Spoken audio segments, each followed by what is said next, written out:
So எல்லா அப்பாக்களுக்கும் happy father's டே என்னுடைய நன்றிகளையும் வாழ்த்துக்களையும் தெரிவித்துக் கொள்கிறேன்.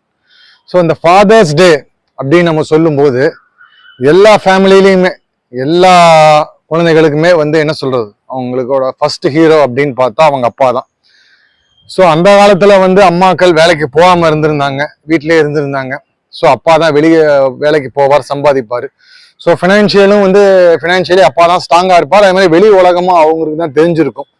ஸோ பசங்க இந்த காசு சம்பந்தமான விஷயங்கள் இல்ல வெளி உலகம் சம்பந்தமான விஷயங்கள்லாம் அப்பாவை அம்மா கேட்டுதான் டெசிஷன் எடுப்பாங்க, இல்ல டைரக்டா அப்பாவை கேட்பாங்க. ஸோ அந்த மாதிரி காலங்கள் இருந்தது. பட் இன்னைக்கு என்ன சொல்றது, லேடிஸ் எல்லாம் ஈக்குவலா வேலைக்கு போறதுனால இன்னைக்கு அந்த ஒரு ஃபேக்டர் மாறிடுச்சு. பட் என்னதான் இருந்தாலும் அப்பா அப்படிங்கும்போது அது ஒரு ஹீரோயிசம்.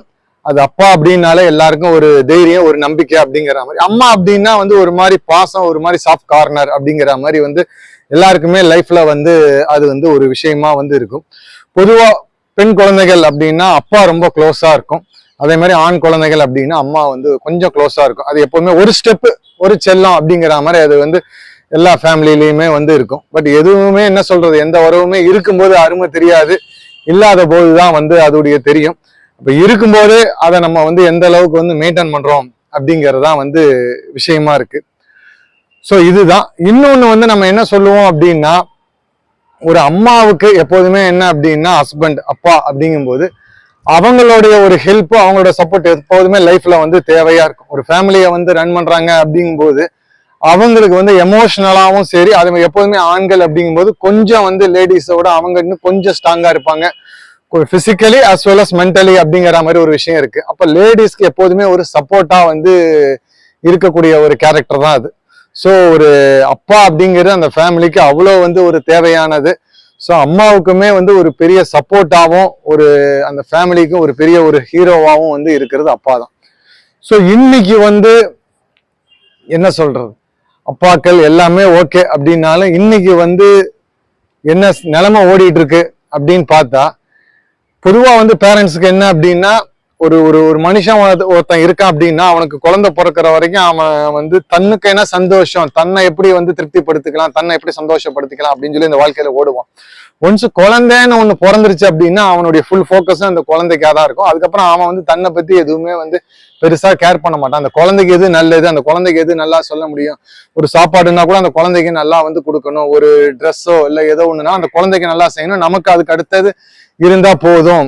ஒரு பிரைமரி ஃபோக்கஸ் அவங்களுக்கும், செகண்டரி ஃபோக்கஸ் அவங்களுக்கும் அப்படிங்கிற மாதிரி மாறும். அது ஒரு பேரண்டிங் ஸ்டேஜ்ல. பட் இன்னைக்கு என்ன நிலைமை அப்படின்னா, ஒரு பேரண்டிங் ஸ்டேஜ்ல இருக்கிறவங்களுக்கு பசங்க ஒரு இப்படி வச்சுக்கலாம், ஒரு 20 வயசு வரைக்கும் அந்த அப்பா அவங்க அந்த குழந்தைய வளர்க்குறாங்க அப்படின்னு வச்சுக்கோங்களேன். அந்த 20 வயசுக்கு மேல இன்னைக்கு ஆண் குழந்தையா இருக்கட்டும், பெண் குழந்தையா இருக்கட்டும், இப்ப இந்த ஆண் குழந்தைங்களால என்ன பிரச்சனை வருது அந்த அப்பாவுக்கு அப்படிங்கிற ஸ்டேஜ்ல பார்த்தோம் அப்படின்னா, மேரேஜ் அப்படிங்கிற ஒரு இதுல ஒரு பிரச்சனை வருது.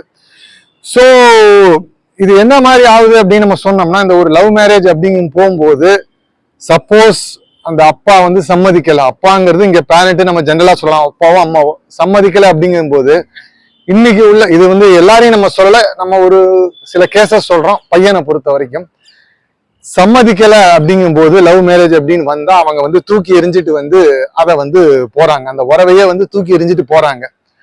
அப்ப அந்த பேரண்டோடைய நிலைமை என்ன நிலைமை, அந்த அப்பாவோட மனநிலை என்ன அப்படிங்கிறத நம்ம கொஞ்சம் யோசிச்சு பார்க்கணும். இதை நம்ம எப்படி வச்சுக்கலாம், இந்த மேரேஜுங்கிறது ஒரு 50-50ங்கிற மாதிரி வச்சுக்கலாம். ஒரு குழந்தைங்களுக்கு மேரேஜ் அப்படின்னா 50% பேரண்டோடைய ஒரு இதுவுமே இருக்கணும், பசங்களோட ஒரு இது 50% இருக்கணும். பேரண்ட் ஒத்துக்கல அப்படின்னா அதுக்கு அவங்க கொஞ்சம் வெயிட்டேஜ் கொடுக்கணும். அவங்களை எப்படி அதை அவங்கள ஒத்துக்க வைக்கிறதுங்கிறத பார்க்கணும். இல்லைன்னா அவங்க டெசிஷனை கொஞ்சம் அவங்க ரீகன்சிடர் பண்ணணும். பட் இது என் லைஃப், என் இஷ்டம் தான் அப்படின்னு போகும்போது அங்க அவங்களுக்கு ஒரு பெரிய தர்ம சங்கடங்கள் ஏற்படுது. இது பையனை பொறுத்த வரைக்கும். இதெல்லாம் நான் ஏன் சொல்றேன் அப்படின்னா, நிறைய பேரண்ட் என்கிட்ட சொன்னதை வச்சு சொல்றேன். இது ஏதோ சும்மா இஷ்டத்துக்கு வாயில வந்ததை சொல்லலை. நான் என்கிட்ட நிறைய பேரண்டிங் ஸ்டேஜ்ல, இப்ப எனக்கு 34 வயசு ஆகுது. என் கூட ஆபீஸ்ல வேலை பார்க்குறவங்களோ இல்ல தெரிஞ்சவங்களோ ஒரு 40 வயசுல இருக்கும்போது அவங்க சொல்றதை வச்சு, அவங்களுடைய அனுபவத்தை வச்சு நான் சொல்றேன். இதே பெண் குழந்தைகள், இந்த பெண் குழந்தைங்கனால என்ன ஆகுது அப்படின்னா, ஒரு 20+ ஏஜ்ல இருக்கிறவங்க அங்க 2 விஷயம் வருது. ஒண்ணு, இதே மாதிரி அவங்களே ஏதோ ஒரு லவ் மேரேஜ் இல்ல யாரோ ஒருத்தன் அந்த மாதிரி கேஸ் வருது. ரெண்டாவது கேஸ் என்னன்னா மேரேஜே பண்ணிக்க மாட்டேன் அப்படின்னு சொல்ற விஷயங்கள் வருது. எனக்கு மேரேஜ்ல இன்ட்ரெஸ்ட் இல்லை, எனக்கு மேரேஜே வேண்டாம், எனக்கு கேரியர் தான் வந்து வேணும் அப்படிங்கிற மாதிரி வருது. இந்த மாதிரி அவங்க சொல்லும் போது அவங்களுடைய பேரண்ட்டுக்கு பெரிய ஒரு தர்ம சங்கடங்கள் வந்து ஏற்படுது. இங்கேயும் நம்ம அதே தான் சொல்றோம், மேரேஜுங்கிறது அகெயின் 50% பேரண்ட்டுக்காக 15% நமக்குங்கிற மாதிரி பிரிச்சுக்கங்க. எல்லாம் பேசி ஒருத்தருக்கு ஒருத்தர் வந்து புரிஞ்சுக்கிட்டு ஒருத்தருக்கு ஒருத்தர் டிஸ்கஸ் பண்ணி வெயிட்டேஜ் கொடுத்து ஈக்குவலா வந்து பண்ணணும். இது பண்ணாலே வந்து அவங்களுக்கு ஒரு பெரிய வந்து ஒரு சந்தோஷம், திருப்தி, பெருமையா இருக்கும். வேற ஒண்ணு அவங்களுக்கு நீங்க பெருசா பண்ண வேண்டாம். இன்னைக்கு வந்து வருஷத்துக்கு ஒரு தடவை ஃபாதர்ஸ் டேயோ மதர்ஸ் டேயோ அன்னைக்கு வந்து வாழ்த்துக்களை சொல்றது, அன்னைக்கு போட்டோ எடுத்து ஸ்டேட்டஸ் போடுறதோட வந்து இது முடியக்கூடாது. இது லைஃப் லாங் வந்து நம்ம ஃபாலோ பண்ணணும். இது ரெண்டு விஷயங்கள் தான் வந்து இன்னைக்கு வந்து நம்ம பார்த்த வரைக்கும் வந்து ஒரு பெரிய பிரச்சனையா இருக்கு. ஏன்னா ஸ்கூல் படிக்கிற டைம்ல வந்து பையனா இருக்கட்டும் பொண்ணா இருக்கட்டும் பேரண்ட்ஸ் வந்து கண்டிப்பாங்க, அவங்க அதுக்கேற்ற மாதிரி முடிஞ்ச அளவுக்கு படிப்பாங்க, தப்பு பண்ணா போனா வந்தா. பட் ஒரு 20 வயசு தாண்டுது, அவங்க ஒரு மேஜர் ஆறாங்க அப்படிங்கும் போது, அவங்க வேலைக்கு போய் சம்பாதிக்கிறாங்க இல்ல ஏதாவது பண்றாங்க அப்படிங்கும் போது, அப்ப வந்து அவங்களுக்கு வந்து பேரண்டோட ஹோல்டு வந்து அங்க வந்து மிஸ் ஆகுது. அங்க பேரண்ட்டுக்கான வெயிட்டேஜ் வந்து குறையுது. இதோட மோசமான விஷயம் வந்து என்ன சொல்றது அப்படின்னா, இந்த ஓல்ட் ஏஜ் ஹோம். இவ்வளவு ஃபாதர்ஸ் டே மதர்ஸ் டே எல்லாமே நம்ம வந்து சொன்னாலும் ஓல்ட் ஏஜ் ஹோம் நிறைய வந்து இன்னைக்கு இருந்துட்டு தான் இருக்கு. அப்ப ஃபாதர்ஸ் டே மதர்ஸ் டே நம்ம கொண்டாடுறோம், ஏன் ஓல்ட் ஏஜ் ஹோம் இருக்கு அப்படிங்கிறது நமக்கு வந்து புரியல. ஸோ இந்த ஓல்ட் ஏஜ் ஹோமை வந்து திரும்பி வந்து ரெண்டு விஷயமா பிரிக்கலாம். ஒண்ணு வந்து பசங்க வந்து ஃபாரின்ல இருக்காங்க, அதனால பேரண்ட்ஸை ஃபாரின்ல கூட்டுக்கிட்டு போக முடியல, இல்லை அவங்களுக்கு இஷ்டம் இல்லை, அவங்க இங்க தனியா இருக்காங்க அப்படிங்கிற மாதிரி பிரிக்கலாம். இன்னொன்னு வந்து லோக்கல்ல இந்தியாக்குள்ளே இருந்தாலும் பேரண்ட்ஸ் வந்து இருந்தா தொந்தரவு, நமக்கு ஒரு பிரைவேசி இருக்காது, ஃப்ரீடம் இருக்காது அப்படிங்கிற மாதிரி ஒரு மனநிலையில இந்த ஓல்ட் ஏஜ் ஹோம்ல வந்து விடுறாங்க. ஸோ இந்த வார்த்தை கொஞ்சம் கடுமையா இருக்கும், முன்னாடி யாரும் தப்பா நினைக்க வேண்டாம். பட் இருந்தாலும் அவ்வளவு கோபம் இருக்கு. உங்க அப்பா அம்மாவை பாத்துக்கிறது உங்களுக்கு என்ன புடுங்குற வேலையா அப்படிங்கறதுதான் நம்மளுடைய கேள்வியா இருக்கு.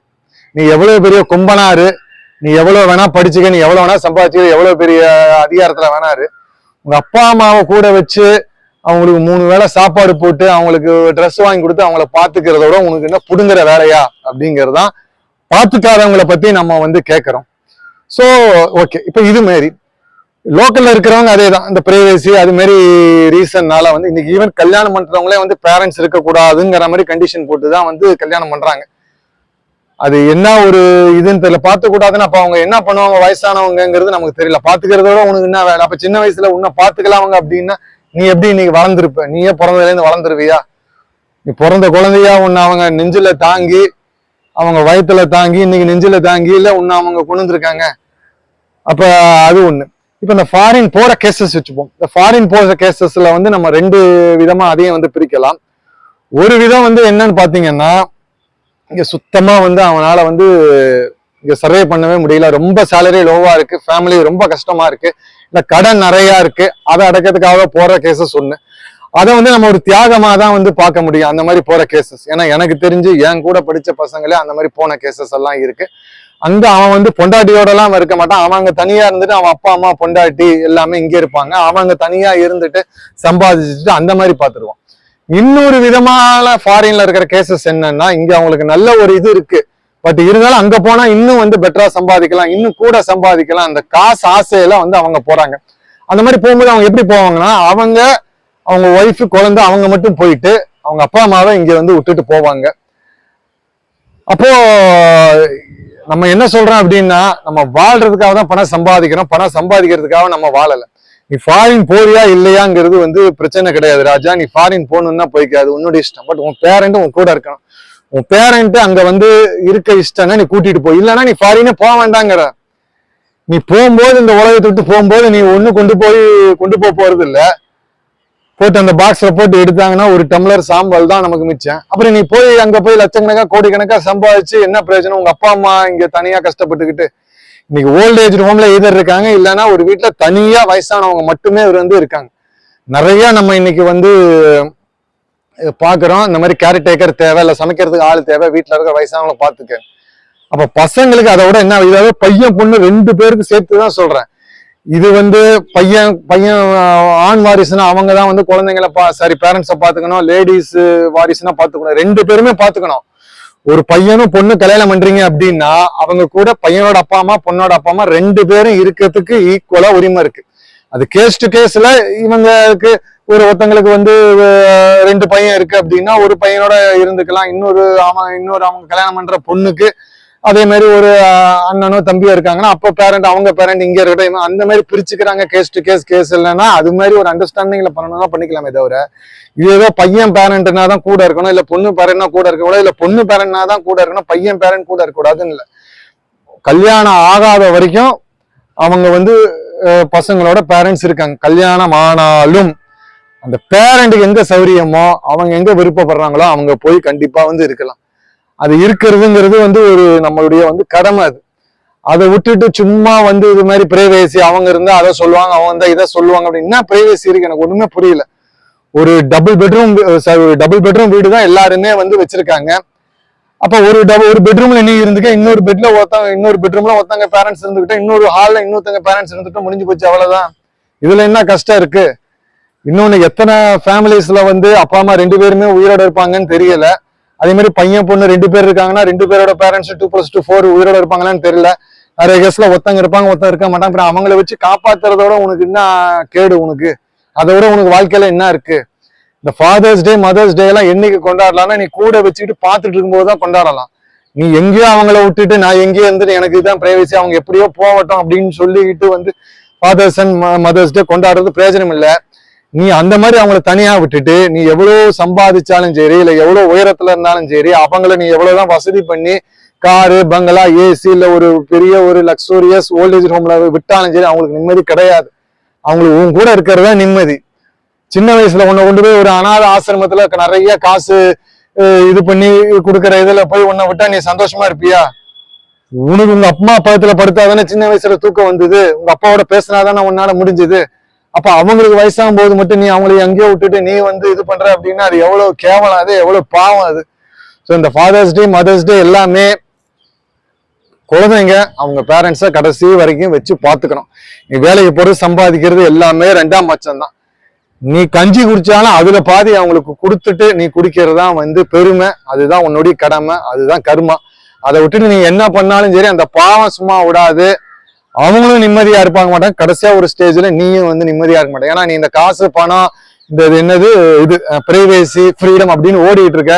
ஒரு நாள் அது எல்லாம் வெறுத்து போயிடும், அன்னைக்கு நீ உணர்வ. ஸோ அது எல்லாருமே வந்து படிச்சவங்களும் கிட்டும் இல்ல படிக்காதவங்களும் கிட்ட எல்லாருமே அதை உணரணும்.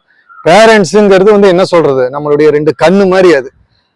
அதை வந்து விட்டுட்டு நம்ம வந்து இது பண்ணிக்கிட்டு இது பண்றது அப்படிங்கிறது கிடையாது. இன்னைக்கு அது ஒரு பெரிய ஃபேஷனா போச்சு. இன்னொரு மாதிரி என்ன பண்றாங்கன்னா பேரண்ட்ஸ் வந்து அடுத்த தெருவில் தங்க வச்சுக்கிறாங்க. அதுல என்னன்னு எனக்கு புரியல. அடுத்த தெருவில் வச்சுக்கிட்டு இவங்க வந்து சாப்பாடுக்கு போய் கொடுப்பாங்களா இல்ல அப்ப போய் பார்த்துப்பாங்களா? நீ கூட வச்சு பார்க்கணும், அவ்வளவுதான். நீ அடுத்த தெருவில் வச்செல்லாம் அடுத்த தெருவில் வைக்கிறவனுக்கு பக்கத்துலேயே வச்சுக்கிறது, அதை அட்ஜஸ்ட் பண்ணி நீ போய்த்தான் ஆகணும். அவங்ககிட்ட நீ சொல்லி புரிய வைக்கணும், நீ ஒரு சில விஷயங்கள் விட்டு கொடுக்கணும், அதை அட்ஜஸ்ட் பண்ணி போய்த்தான் ஆகணும், அவ்வளவுதான். அந்த காலத்துல அவ்வளவு கொடுமையெல்லாம் வந்து பண்ண போதெல்லாம் சேர்ந்து இருந்தாங்க. இந்த காலத்துல அந்த மாதிரி எதுவுமே இல்லையே. அப்புறம் உனக்கு என்ன இருக்கு? அதனால நான் வீடியோவை கடைசியா முடிச்சுக்கிறேன். இந்த ஓல்டேஜ் ஹோம் எல்லாம் விடுங்க, பேரண்ட்ஸ் தனியா விடுறத விடுங்க. நீங்க வந்து கல்யாணம் பண்ணாலும் சரி பண்ணலனாலும் சரி, உங்களுக்கு குழந்தை இருந்தாலும் சரி இல்லைனாலும் கடைசி வரைக்கும் உங்க அப்பா அம்மாவை வச்சு காப்பாத்துறது உங்களுடைய வேலை. எந்தெந்த விஷயங்களை அவங்களை சந்தோஷப்படுத்தணும் நீங்க சந்தோஷப்படுத்தி தான் ஆகணும். அவங்க ஒன்றும் பெருசா காசு பணம் அது இதுக்கெல்லாம் ஆசைப்பட மாட்டாங்க. நீ நல்லா இருக்கணும், இந்த கல்ச்சர் படி நீ வாழணும் அப்படின்னா வந்து ஆசைப்படுவாங்க. நீ கல்ச்சரை காப்பாத்தனா கல்ச்சர் ஒன்னா காப்பாத்த, அவ்வளவுதான். அதுதான் இந்த பாரத தேசத்தோட பெருமை.